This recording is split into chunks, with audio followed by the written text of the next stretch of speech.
Hello friends, welcome all of you in our channel Gyan Vigyan Brahmgyan. Today we are discussing some topics of some information about Upanishad, introduction to the Upanishad. When we look at the world, we have what may be called the first view of things and dissatisfaction. With the first view of things is supposed to be the mother of all philosophical thinking. If we are satisfied with things, there is nothing more for us to search for in this world. Any kind of search, quest, enterprise, or desire to seek implies that we are not satisfied with the existence condition of things, and we are quite aware that nobody in this world can be said to be totally satisfied with the prevailing condition of things, neither in oneself, nor in one's family, nor in the society, nor in anything for the matter of that. There is always a tendency in the human mind to discover a lacuna in things. It should not be like this. It should have been in some other way. This is a distinction that we draw between the is and the ought. We may say something is like this, but instead what we express is something ought. To have been like this or something ought to be like this. The ought is something that we are expecting in this world. The is what we are actually facing in this world. There is always this distinctions drawn in ourselves between the is and the ought. We will not find any circumstances in life where we will not be searching for an ought and be dissatisfied with what is. This tendency in the mind, the peculiar predilections of the human psyche to search for what is not visible, perceptible, tangible, or recognizable, is the seed sown for philosophical thinking. Philosophy is the search for the higher values of life, not the value of the world, as they are available to us. This world of perceptions is also filled with several values. We have social value, economic value, educational value, artistic and aesthetics value, and whatnot. None of these values can satisfy us for a long time. For a short period, everything seemed to be fine. For a protracted period, nothing is fine. Everything looks stale, insipid, worn out, and good for nothing. After some times, we get fatigued and tired of things. We search for something else. This else that we bring into the picture of our consciousness is the urge of the philosophical impetus and recognize something which is not clear to the mind as yet. Still, it is something which summons with a force that is irresistible. The irresistibility of this call seems to be so very compulsive and compelling that it keeps us restless always. We will find that every one of us, all people anywhere, have a little restlessness in the world. Neither we eat with satisfaction, nor we sleep with satisfaction, nor are we secure when we speak to people. There is always a difficulty in our adjustments with the conditions prevailing in society and with people and even with nature itself.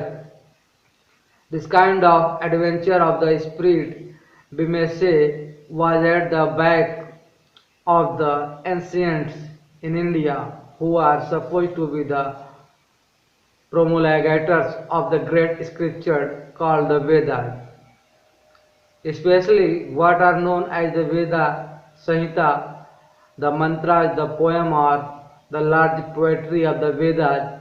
Samhita are an exuberant outpouring of the spirit of man in respect of something which is not adequately recognizable to sense perceptions or even to mental cognitions, but which summons the spirits of the man somehow or the other. We begin to feel there must be something above this world. This was what the great poet and the sage of the Vedas felt. Everything seemed to be transitory, moving and in a state of flux.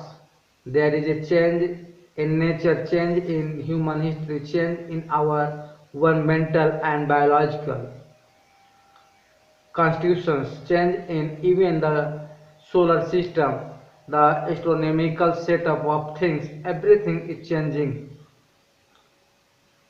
The perceptions of change is something very important for us to consider.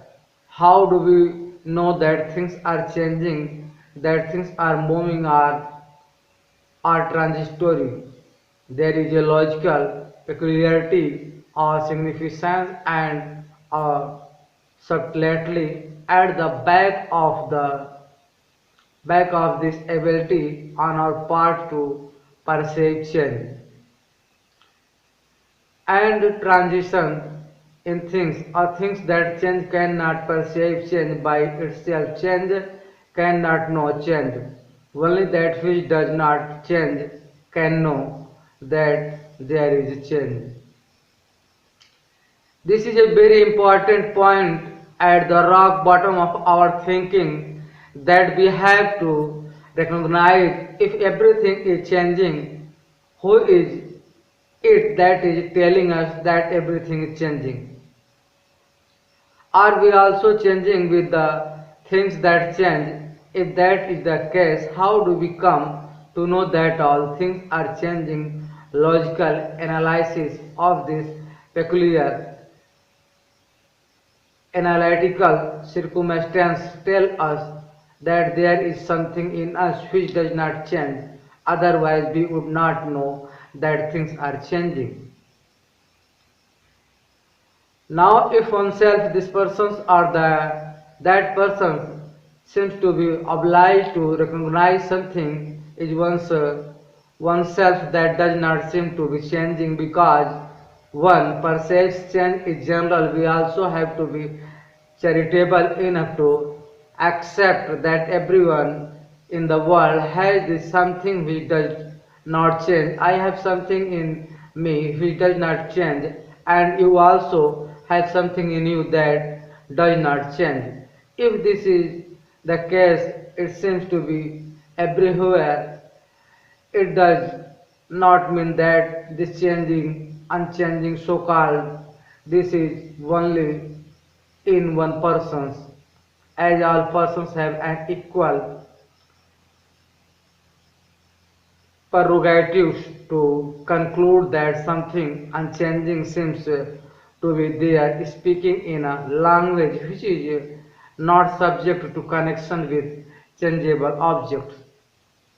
The Veda Samhita, to which I have made reference, which are the outpourings of spiritual seekers, sage and master of the advanced religious thought and spiritual perfections, felt the presence everywhere of something that does not change.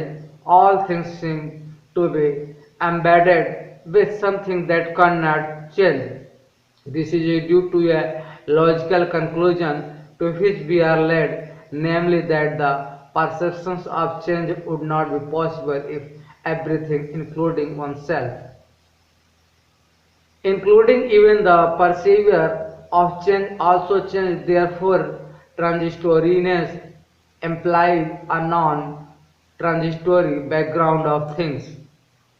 The whole universe of perceptions, the entire creation may be said to be involved basically at the root in something which cannot be said to change. This is an adorable and most praiseworthy conclusion, and everything that is adorable is a worshipful something. This master of the Veda Sanhita therefore recognized a divinity.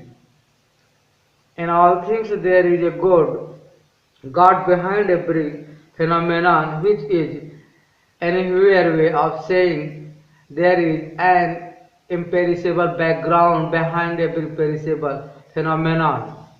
The sun rises in the east, the sun sets in the west, clouds gather power runs, and then go. Season change. Something comes, something goes.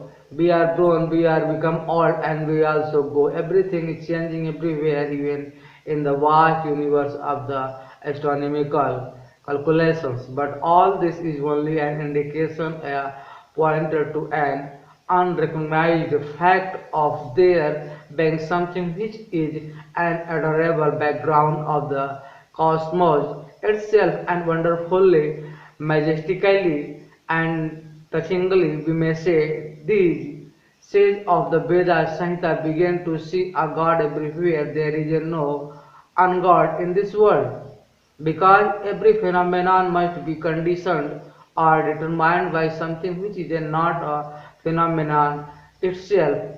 Even the sun cannot rise and move as it were, and the earth cannot rotate or revolve unless there is a motive force behind it. That motive force, the impetus for the rotation or revolution of the earth or the stellar system, cannot itself be revolving or rotating. So there is a God behind the sunrise, behind the moonrise, behind the visibility of the star, behind the season, behind even birth, death, and all transition in the human life.